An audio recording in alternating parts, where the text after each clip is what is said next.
Hello everyone, my name is Jaden, and welcome to the Upside Down.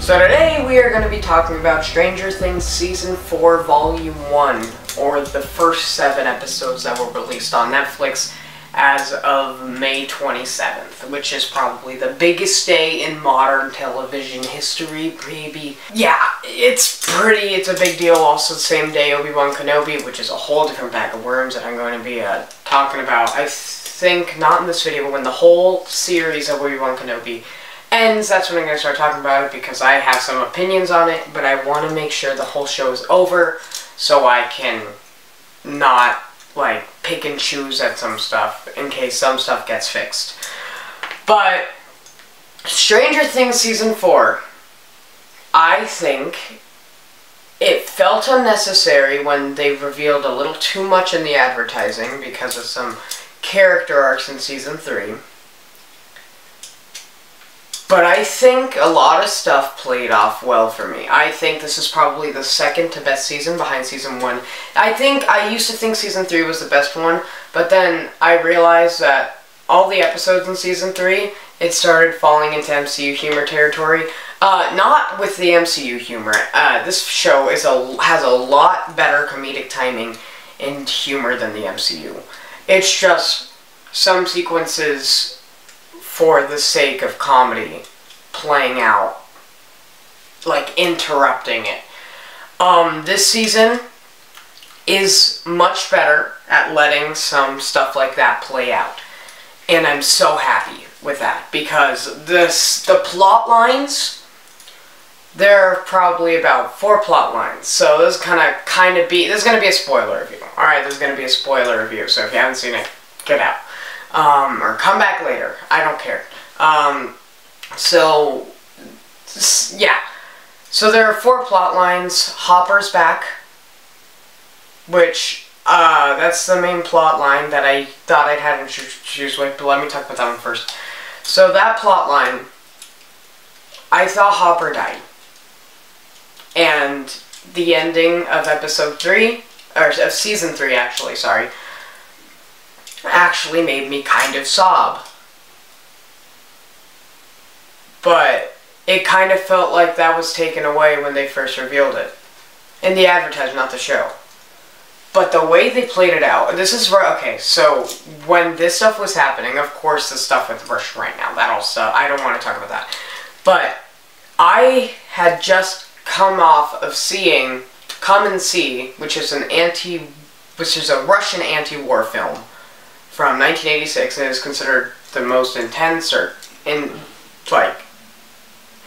violent or whatever film of all time, and I do agree. It is scariest non-horror film of all time. I do agree with that. But coming off of that, the stuff that they do with Hopper, I think, really works well, because it is like the first episode when he comes back, which I believe is episode 2, is like really kind of scary. Like, yeah, I think the way they presented it was like, because he didn't necessarily do anything. I rewatching episode 8 of season 3 right before I was filming this, and I didn't finish it about 6 minutes in, but he didn't necessarily do anything. He just kind of ended up there.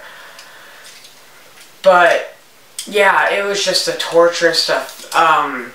Yeah, and especially at the end of episode 7, which, yeah. I'm gonna go episode by episode after I get through these plot lines. 11's plot line, I think, is kind of... it didn't necessarily do anything for me until episode 7, but I kind of got that spoiled from reading the Wikipedia article. But I didn't necessarily put 2 and 2 together until they revealed it. And the plot twist of the season, I think, is well done, but I think it plays itself a little too overdramatic. I don't know. But, yeah, 11's plotline, I think, is just... It took a while, but I'm glad they ended up at a good point. Another plotline, there's a lot of plotlines, is that there's kind of a whole thing going on with Steve, Max, Steve, Robin, Max, Lucas, Dustin, and Nancy, and then there's a new character called Eddie Munson, and I don't know, he's actually a pretty good character. I thought he was really annoying at the beginning of the season, and then as the season progressed, he became about when he joins their group, that's when he became a good character for me. That's when I started liking him. And then I really like their plotline the best, and not because of Dear Billy. I don't think that is the most amazing thing in all of Stranger Things. But I like that group the best because of their stuff in the Upside Down. That was probably my favorite part of the show, them in the Upside Down, because, well, first of all, it had one of the scariest sequences, not in like fear, but for your care for one of the characters. Steve, where they kind of present him that he's almost dying, which I don't think he's gonna die, and I know he's not gonna die. First of all, his name doesn't start with a B or an A, because it's been, let's see, it's been Barb, Bob, and Billy. And then Steve. I don't think that's going to work. It's either going to be... But then, in Season 3, it was Alexi. He's a side character. Alexi. So that means it's either going to be Brenner. I don't think they're going to kill him off. He needs to be a villain.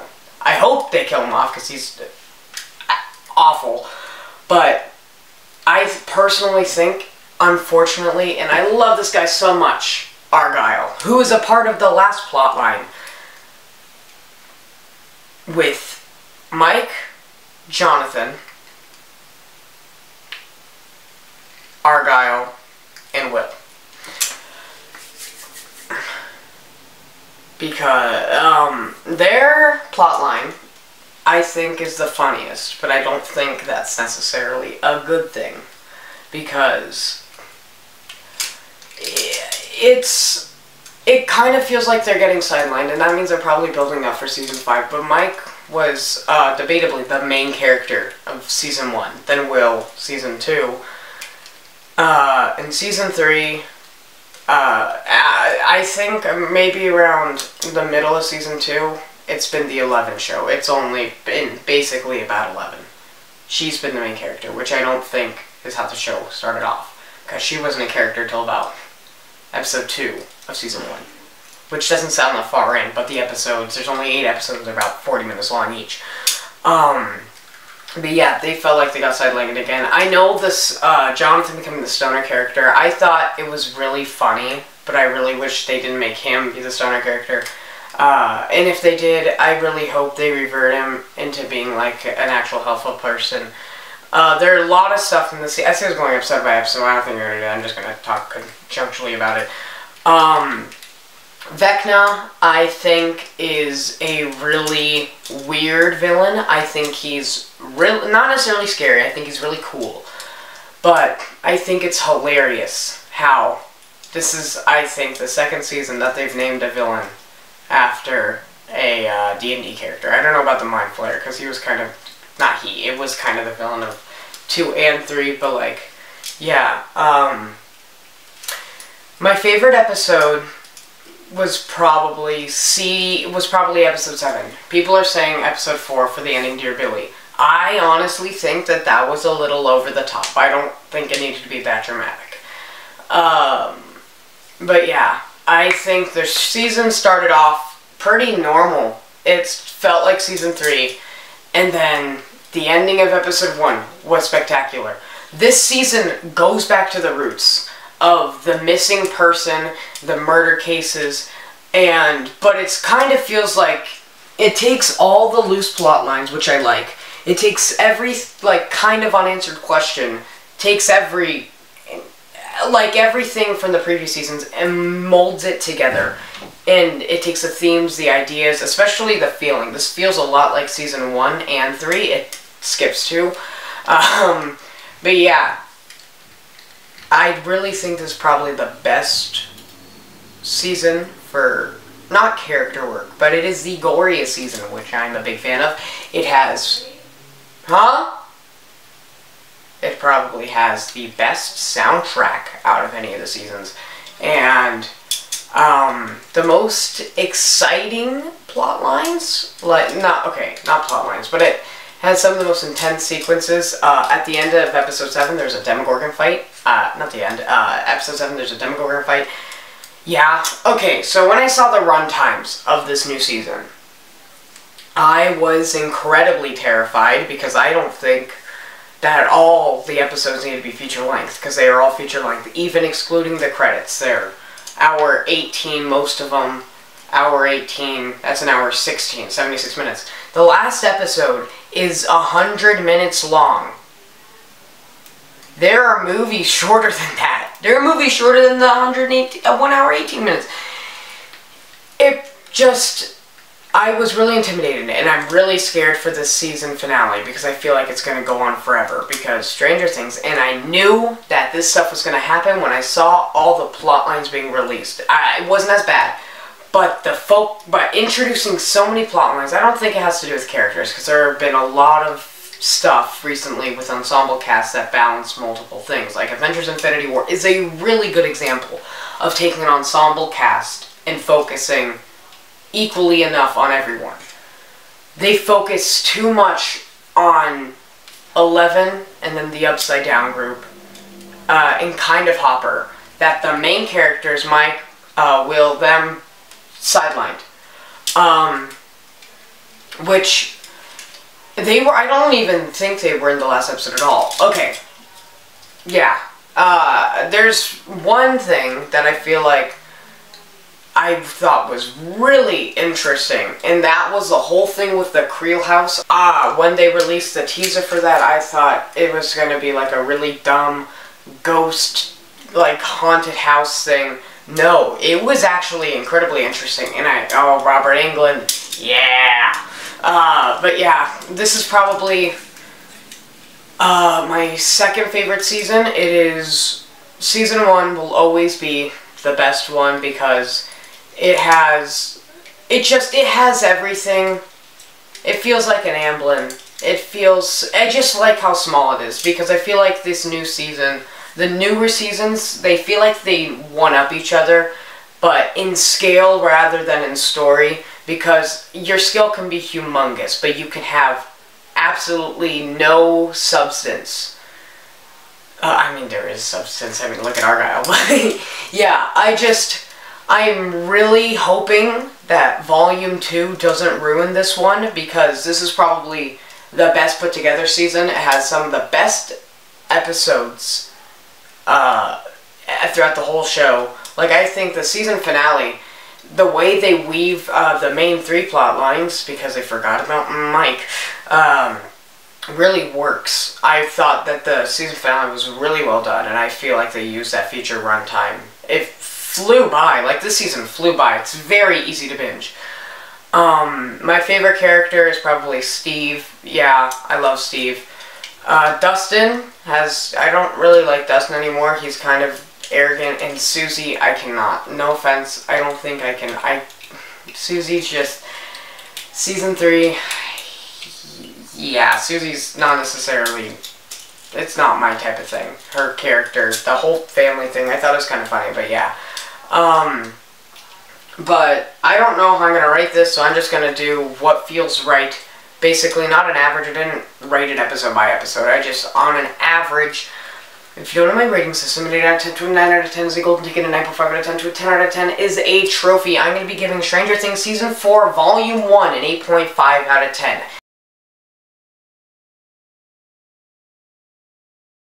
That is not based on anything, that is just based on what feels right. I feel like if I had to rate each episode, it would average out to about there. So yeah, I'm really excited for Volume 2. I really like Stranger Things. I really like 80s movies, and I don't like asking people to subscribe because that, I feel like, is kind of fishing. I don't know, but yeah, do what you want. Thank you guys so much for watching, and I will see you guys eventually for whatever movie's coming out next, or Kenobi, because Kenobi I have a lot of opinions on, some good, some bad, and so I've posted some of my criticisms on, like, Letterboxd and stuff, and some people have been criticizing my opinions because there's some characters I do not like. And now, here, let me talk about Kenobi real quick. I'm not the biggest fan of Reva so far. I think Leia, it's whatever, child actress, I knew what I was getting into when I saw what was happening over there. Reva, I don't think that I don't necessarily enjoy her character. I don't necessarily enjoy her performance or writing or just anything. It's too exaggerated, too much. But I do not think that she deserves the hate that she's getting. I'm just saying I don't enjoy her performance. I don't think Reva is an ideal character. She's just, it's not my cup of tea. I feel like it's a little too much, and I think it's because we were all expecting Darth Vader to be the main villain, but Reva, her character doesn't work for me, but I do not think that the actress playing her deserves what she's getting. It is incredibly disrespectful. I don't agree with it. But yeah, thank you guys so much for watching. Stay gold, everyone.